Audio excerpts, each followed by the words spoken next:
Hi friends, అందరికీ నమస్తే. అందరూ బాగుండాలా? అందరూ బాగుండాలని కోరుకుంటున్నాం. మరి మనందరం గాంధీ తాతగారని మహాత్మా గాంధీ గారిని పిలుచుకుంటామండి. ఆయన ఒకప్పుడు ఇప్పుడున్న పాకిస్తాన్ కోసం నిరాహార దీక్ష చేశారు. మన గాంధీ తాత ఇప్పుడున్న పాకిస్తాన్ కోసం నిరాహార దీక్ష చేశారు ఎంతో కాలంగా, పాకిస్తాన్ కోసం. ఆ పాకిస్తాన్ ఇప్పుడు మనకు శత్రు దేశం. గాంధీ తాత గారు దానికోసం నిరాహార దీక్ష చేశారు. చూడండి, మీరందరూ కూడా కొంతమంది తెలుసుకోవాలి కొన్ని విషయాలు అందరం కూడా.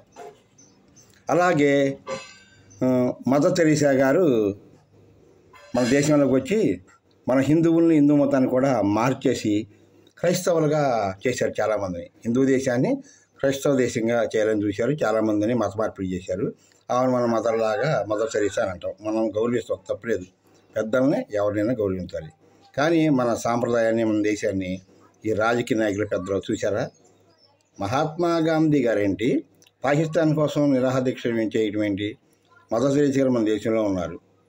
మన హిందూ మతాన్ని క్రైస్తవ మతంగా చాలామంది మాత్రమే ప్రయత్నించారు. ఆమెను ఇప్పుడు కూడా మనం మదర్ తెరీసా మదర్ అంటాం. ఆయన్ని జాతిపిత మహాత్మా గాంధీ అంటాం. ఆయన పాకిస్తాన్ కోసం చేశారు. చూసారా మన దౌర్భాగ్య దుస్థితి? మన దేశం కోసం ప్రాణాలు అర్పించినటువంటి వారిని మనం కొలుసుకోవాలండి. ఇప్పుడు మన ఏరియా ఉంది, ఈ ఏరియా మన్యం వీరుడు విప్లవజ్యోతి అల్లూరి సీతారామరాజు గారు కొలుసుకోవాలి. మన రాజేంద్ర మహేంద్రవరం ఇవన్నీ తిరిగాడు కదా, మన ఏరియా ఈ ఏరియా తిరిగాడు కదా. అల్లూరి సీతారామరాజు గారిని మనం ఇప్పుడు సంవత్సరానికి ఒకసారి కొలుసుకుంటున్నామా? లేదు. ఆయన కొలుసుకోవాలి. మన దేశం కోసం ప్రాణాలను తృణప్రాయం కల్పించి 23 సంవత్సరాల్లో భగత్ సింగ్ గారిని, అలాగే సుఖ్దేవ్ సింగ్, రాజ్గురు, ఇలా మన దేశం కోసం ఎంతోమంది ప్రాణాలని సైతం తృణప్రాయంగా పెట్టినటువంటి మహావీరులు ఎంతమందిని మనం తరించుకోవచ్చు, తప్పులేదు. అలాగే ఈ స్వార్థ రాజకీయాలకి మన దేశాన్ని, దేశంలో ఉన్న యువకుల జీవితాలను నాశనం చేయకూడదండి. మన దేశం కోసం పనిచేసినటువంటి అందరినీ కూడా మనం తెలుసుకోవాలి.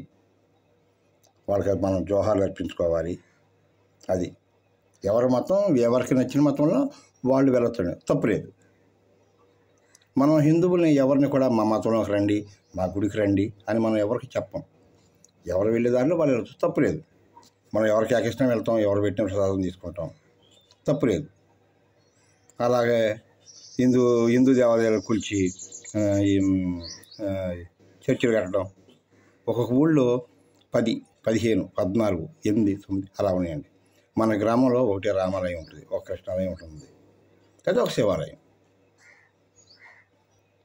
దేవుళ్ళందరూ ఒకటేని మనం భావిద్దాం. మార్గాలు చాలా ఉంటాయండి. దేవుడు ఏ దేవుడైనా ఒకటే అనుకుందాం. మార్గాలు చాలా ఉంటాయి. దయచేసి ఎవరిని కూడా ఒక మతాన్ని కానీ ఒక దేవుని ఎవరు కూడా కించపరచొద్దు. ఎవరు వెళ్ళేది నచ్చిన దారిలో వాళ్ళు వెళ్తుంటారు, దాన్ని మనం ఎవరైనా కాదనుకోదాం. అందరూ బాగుండాలి, ప్రపంచం బాగుండాలి, మన దేశం బాగుండాలి, మన జిల్లా బాగుండాలి, మన గ్రామం బాగుండాలి, అందరూ బాగుండాలని మనం కోరుకున్నాం. ఫ్రెండ్స్, అందరికీ కూడా శ్రీరామ రక్ష. నమస్తే.